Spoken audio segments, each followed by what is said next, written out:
Peggy 16.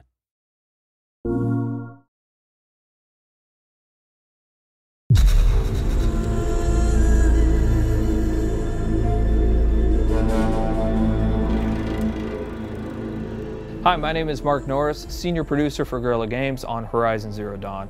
And here we are, finally with Paris Games Week. We premiered Horizon Zero Dawn at E3, and at that time we only showed the behind closed doors to a number of the media members, but we've never shown it publicly. And finally, we are going to do that here today. One thing that you should know almost immediately is, yes, you can explore everything that you can see here, but we're on a quest. Now, we've hidden that quest UI and that quest interface, but one of those two tribes that you saw previously in the trailer, one of them has given you a quest, and it's a quest of critical importance. And that quest is to get a very specific resource. It's a resource from the canisters that you can find on the back of this herd that we call the Grazers. Now, why do you need this resource? Why does this tribe need it? What is happening in this world? Those are still things that we're going to keep a mystery, but you will desperately need to retrieve this because it's a critical part of what's happening. As you're looking at this screen, for the very first time, you're going to notice some of our UI or our HUD elements. Now, the art on this isn't exactly final, but you can start to see how the game is really starting to creep into what we're doing. You can see in the top middle part of the screen that there is a compass. Now, we've hidden our quest markers and our quest objectives, and we'll talk about a quest here in just a moment, but you can see a compass certainly denotes an open world style of adventure.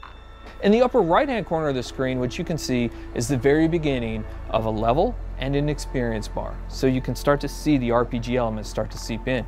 In the lower left hand corner of the screen, you can actually see our health bar. It's unusual, it's painted like an arrow. Some of the tribal influences are certainly coming into the UI and HUD, and even though the art's not final, you can expect that those tribal influences will stay.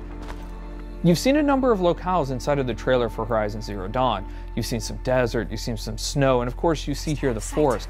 And currently Aloy is crouched in what we call some stealth grass or some tall grass.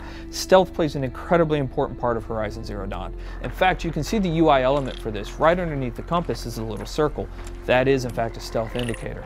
And so Aloy will need to wait for the right moment in order to introduce that stealth attack. Sorry, little one. So we mentioned that there are a couple of RPG elements, right?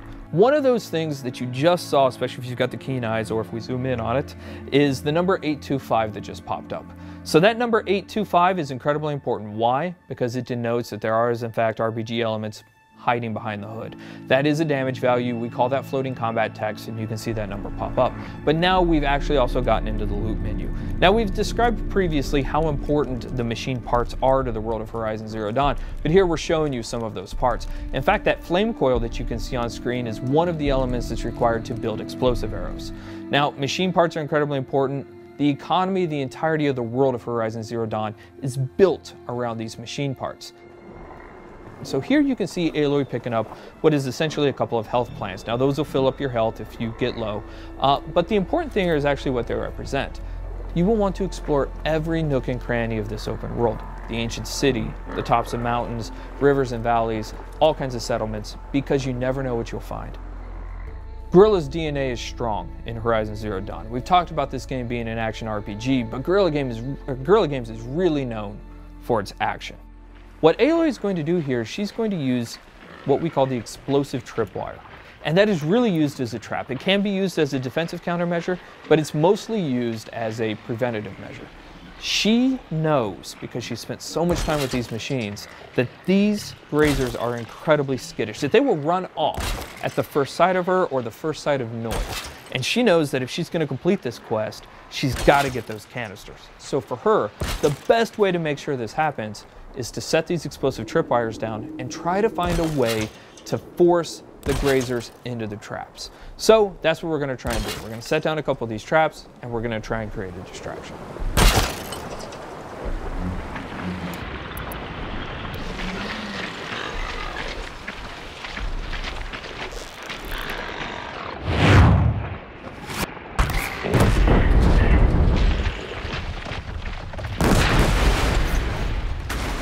The machines in Horizon Zero Dawn do have herd-like activities.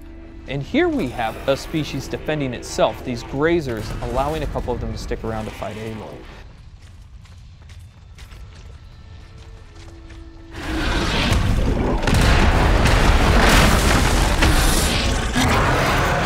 This is the mighty Thunderjaw. One thing that you will immediately notice is the size differential between Aloy and the Thunderjaw. The Thunderjaw is 24 meters long and it's 10 meters wide. It has 93 destructible armor plates, each with its own health value, and it has 271 animations and 67 VFX. It has 12 attacks, it's 550,000 polygons. And so what we're taking a look at here is actually some of the strategic and tactical elements of a fight that Aloy will want to think about when she gets engaged with the Thunderjaw. So we're going to take a look right here at the fact that there is actually some weak points on the Thunderjaw. As you're taking a look at the leg here, that orange muscle that you can kind of see underneath there, that is also a weak point. If you're able to hit that, you're able to do 4 times the amount of damage that you would ordinarily do.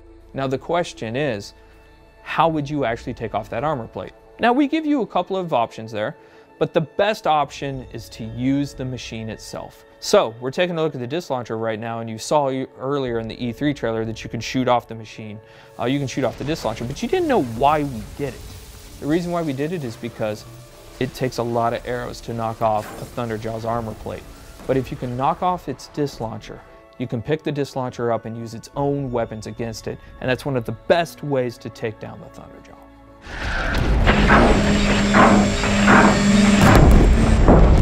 Fighting the Thunderjaw is an awe-inspiring experience. We talked previously about the fact that it has 12 attacks.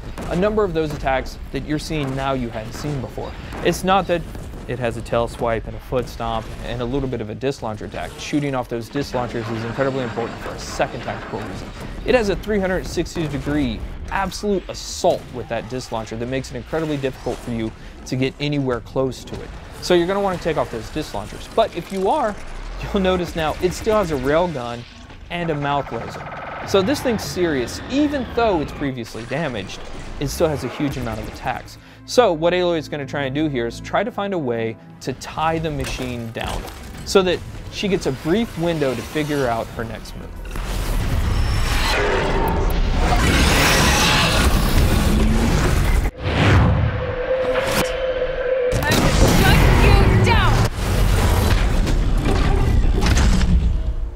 So that was the playthrough of the behind closed door session of Horizon Zero Dawn. We cannot wait to show you more. We're going to show you something brand new and something huge next year. Thank you.